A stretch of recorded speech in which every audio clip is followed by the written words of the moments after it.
have been working on for Sprint 4 or Module 4, and I'm going to demonstrate some of the things that I've learned. So I chose to work on data analysis. So what I did for this project, I got a CSV file online. I made a mistake because I didn't look at how large the file was, and it was about 5 gigabytes large.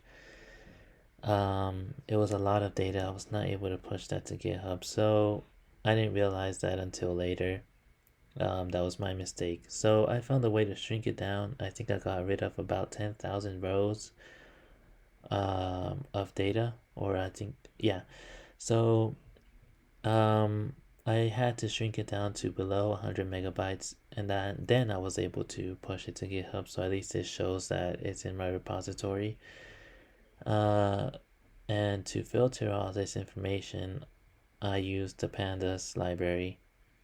And now we'll go over some of the things that I've been learning. To begin, the .read CSV method will get information from Amazon unlocked mobile sample.csv file, and then that's how we'll be able to filter out information. So to begin, I have the .head method. So what that does is basically print out the first 5 rows. It begins with 0, so at first it will print 0. So let's just try running this real quick. It might take a minute.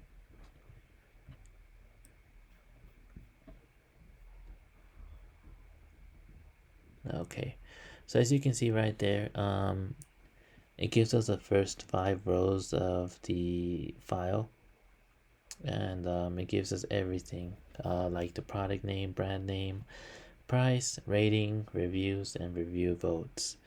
Let's say I wanted to get information from my data set. So in that case, I would, let me just comment this thing out and comment this one in. So let's run that.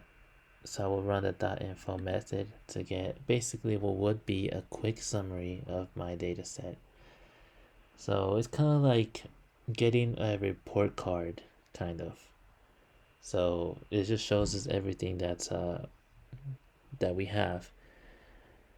So as you can see right here, it gives us, oh yeah, it gives us a range index, gives us a total, the data columns, and it goes through a lot of things here that we can take a look at.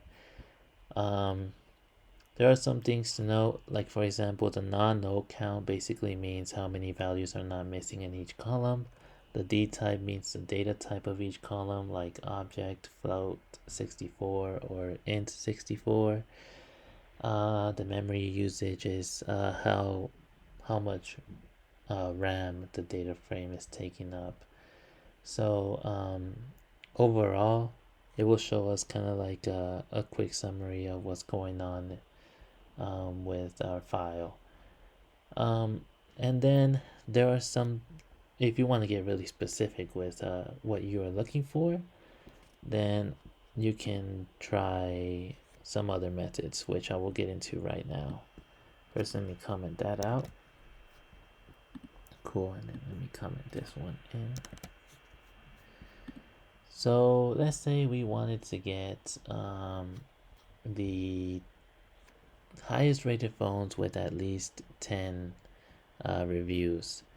So in that case, we would start off by setting a variable, and then we would use the df.groupby group by method. Basically what that group by does is kind of groups the data set by the product name column. Then we want to use the .agg, which is aggregate, which basically means that after grouping by product name, .agg is used to basically aggregate the data in 2 ways. So that's what I have here, the rating and the reviews.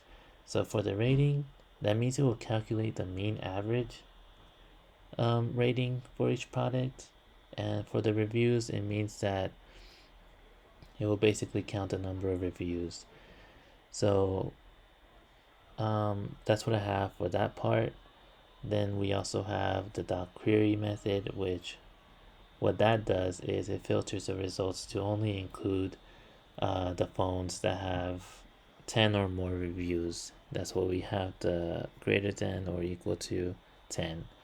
And that will help us kind of filter out more information.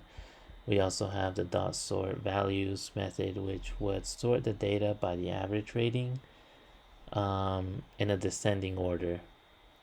And the purpose of this is to get the top rated phones at the top of the list. And then we have the top rated head 5, which is the variable in the method, and we want to get the top 5 highest rated phones with at least 10 reviews. So let me run that real quick. I hope it does it quickly.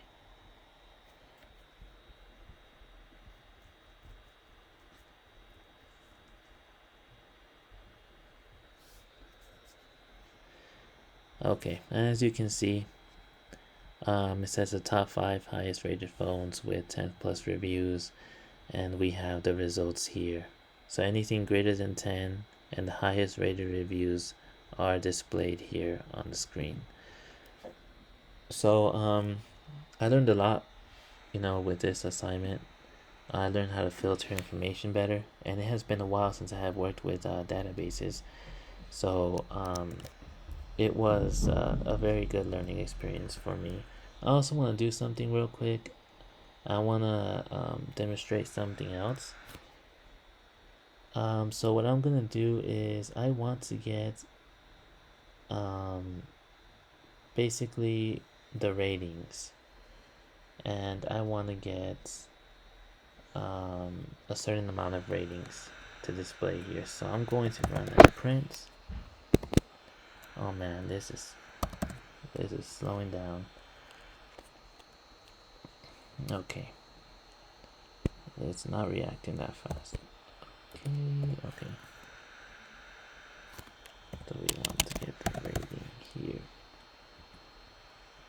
Alright. And we're going to use that same method.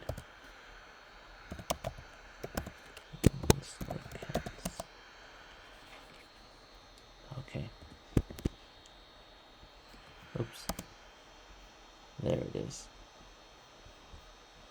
Alright. And let's run this real quick.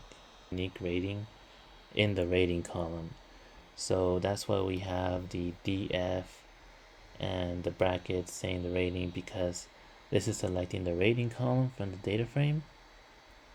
And the dot value counts is a function that counts how many times each unique value appears in the rating column. So as you can see there, it shows the rating. And yeah, that's kind of how it looks right now. It should also names the count and the data type as well, which is int64. So I learned a lot in this assignment. I learned how to use the pandas library, and I don't think I had any experience with a panda before this, and I did have a lot of issues with my GitHub as well, but that was because I went and checked on GitPath, and it was showing that it was set to like a Windows setting, and I had to change that to my basically my folder, and because it was for some reason it was listed as Windows, so I had to change that, and after that I got a lot of things running. So it was a learning experience. I had to fix a lot of issues, but I also learned a lot, so I'm grateful for that, and thank you for listening.